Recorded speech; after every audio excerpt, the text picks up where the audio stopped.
একজন বিবাহিত পুরুষকে প্রশ্ন করা হলো, আপনি বিয়ে করে কি কি পেয়েছেন? তার উত্তরটা যদিও মজার ছিল, তারপরেও প্রত্যেকটা কথা ছিল সত্য। বিয়ে করে সর্বপ্রথম একটা বউ পেয়েছি। পকেটে একটা মোবাইল থাকার পরও সারাদিনে যখন একটাও কল আসে না, তখন একটা কল করে তুমি এখন কোথায় বলার মানুষ পেয়েছি। তখন নিজেকে খুব গুরুত্বপূর্ণ পাবলিক মনে হয়। একজন কুকার, শেফ, পাচক, রাঁধুনি পেয়েছি। একটা ওয়াশিং মেশিন পেয়েছি। পাঞ্জাবিটা ময়লা হয়েছে বললেই মেশিন অটো চলে। একটা অটো টেপ রেকর্ডার পেয়েছি। মাঝে মাঝে কিবোর্ড টেপা ছাড়াই বাজতে থাকে। কখনো জোরে স্টপ বললে বন্ধ হয়, কখনো শব্দ পরিবর্তন হয়, বৃষ্টি চালু হয়, কখনো হাই ফাইভ দেখালে অটো বন্ধ হয়ে যায়। বড় বিচিত্র এই রেকর্ডার। সপ্তাহ ৫-৭ দিন পর পর অতি যত্ন সহকারে বাজার সদাইয়ের লিস্ট ধরিয়ে দেওয়ার জন্য একজন কেয়ারটেকার পেয়েছি।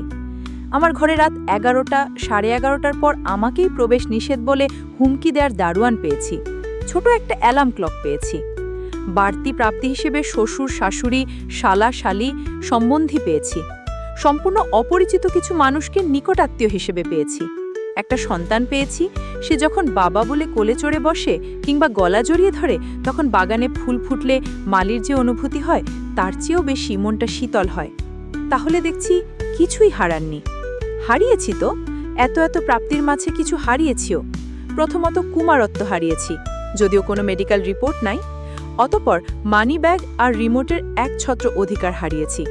মাঝে মাঝে মোবাইলটাও বেদখল হয়ে যায়। যাই হোক, সর্বশেষ সুখে দুঃখে একটা কথা বলার সঙ্গী পেয়েছো।